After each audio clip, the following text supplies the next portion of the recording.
is so cool. I use this thing every day. The Theragun. Pretty expensive, but I think it was worth it. I think this thing costs like 600 bucks. But it comes with different tips. This is the soft tip. It's like a rubbery, soft. That feels so good.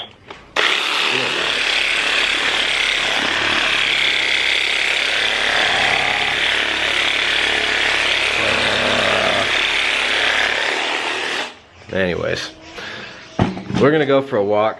Me and Ribeye. Check out Ribeye now. He's so big. A little pit bull. Oh, look at Ribeye the pity. Look at Ribeye the pity. Ribeye just went swimming for the first time in his life in the river. And he just got in and swam like a champ. So Daisy, come here Daisy. I came back to get Daisy. I feel kind of bad because Daisy's getting fat. We've been trying to feed Ribeye.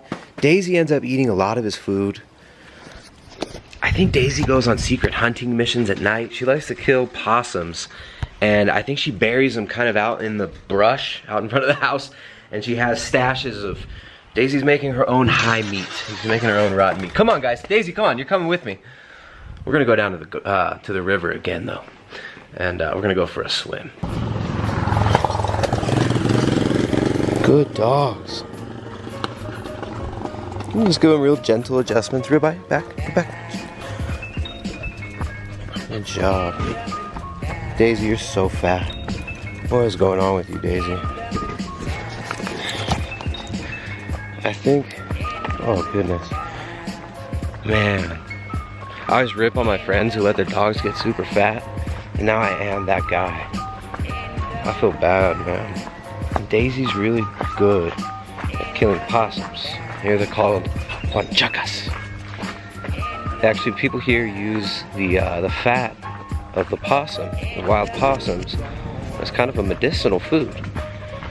And they make soup out of it. Caldo de huanchaca. But Daisy likes to kill the huanchacas. And I think what she's been doing is she's been making quite a few kills at night and stashing them and making her own high meat.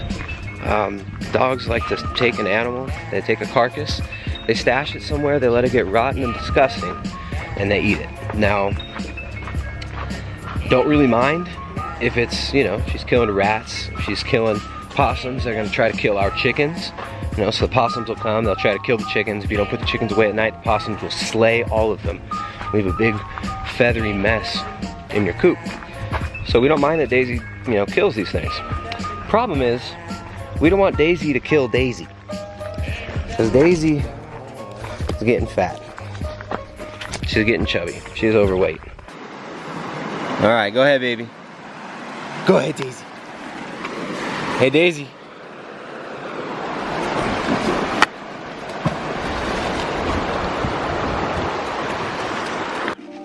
We eat dog food. And maybe you should too. We eat the same as our dogs. Well, we feed our two dogs meat. We feed them meaty bones. Sometimes they're lucky enough to get the marrow bones if I don't get to them first. They get our scraps. We give them broth when we have excess, when we have a surplus of bone broth, we'll give them the broth. We give them raw meat. We give them ground beef. We give them the odd bits as well that we'll get from our butcher, who butchers a cow every Sunday. Well, they butcher it on a Saturday, but they sell it in the market on Sunday, and sometimes on Wednesdays. We'll get the odd bits, like we'll get the suet, and if we're going to be making tallow from the suet, we'll give the dogs some pieces while we cut it up. Sometimes we'll give them the entire suet. Suet is just the fat around the kidneys. We show you how to make tallow in the Ketogenic Edge cookbook, which there's a link in the description down below. It's available in print now. But we give them meaty bones. We give them collagen-rich connective tissue parts.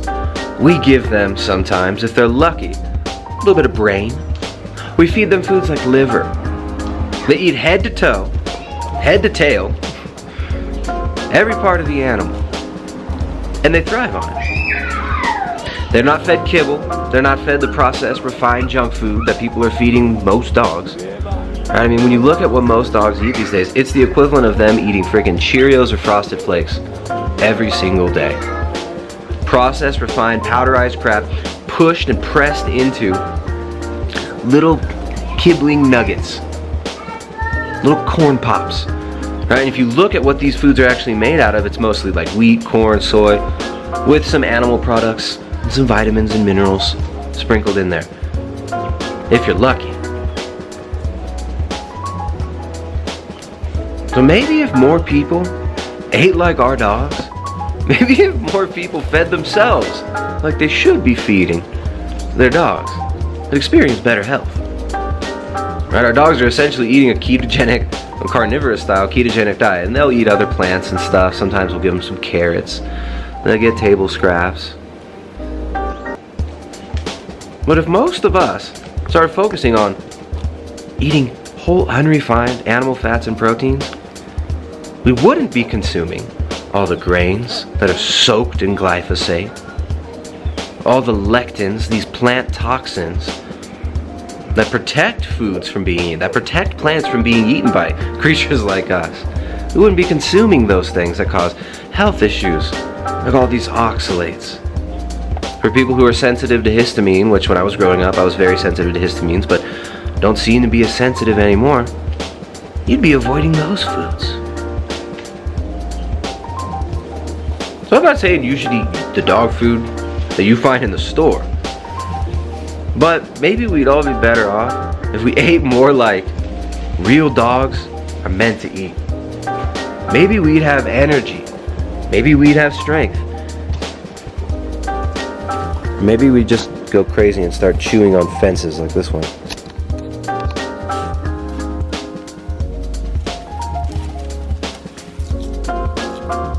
Hey, you guys, don't do that.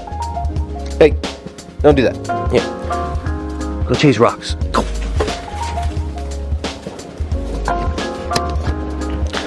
So yeah, probably don't want to eat the dog food that you're finding in the stores. But if you're feeding your dog like you should be, then that dog will be eating foods that are meant for people.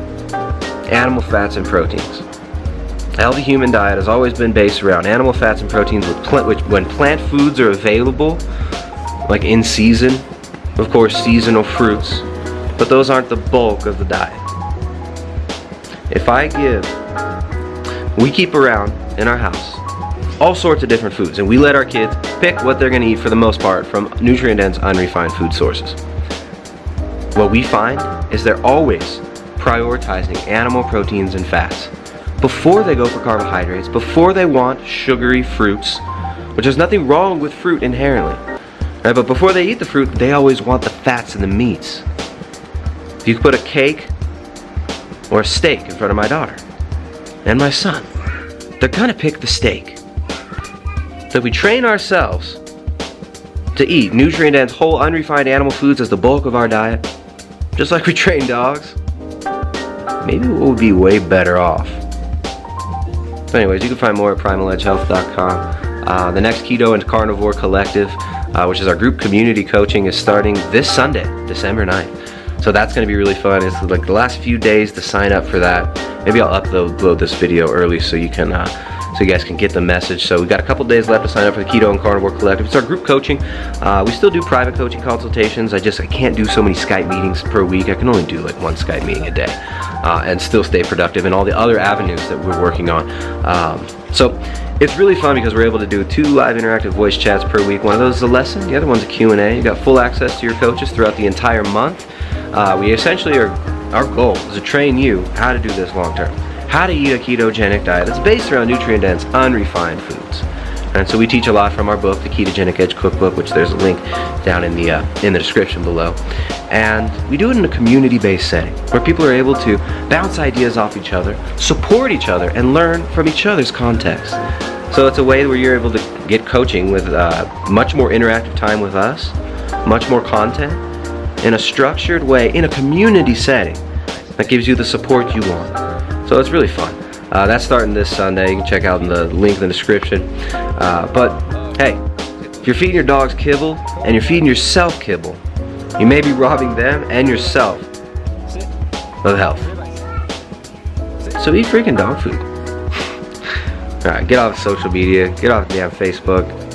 cancel your freaking Facebook account, get off the TV, cancel your Netflix subscription, get out in the real world, move and live.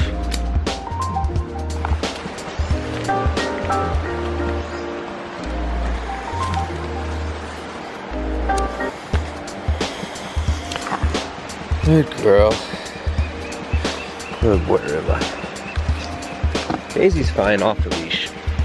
I can bring her pretty much anywhere. She doesn't need a leash. She's 6 years old. She's an old lady. She's cool off the leash. Now Ribeye, he's learning. I keep him leashed. If we live in a city or something, or if there's other dogs around, or you know, other animals at all, probably shouldn't have your pit bull off the leash. Daisy's kind of a different story. She's part pit bull, but also she's part cow as well, so she can roam.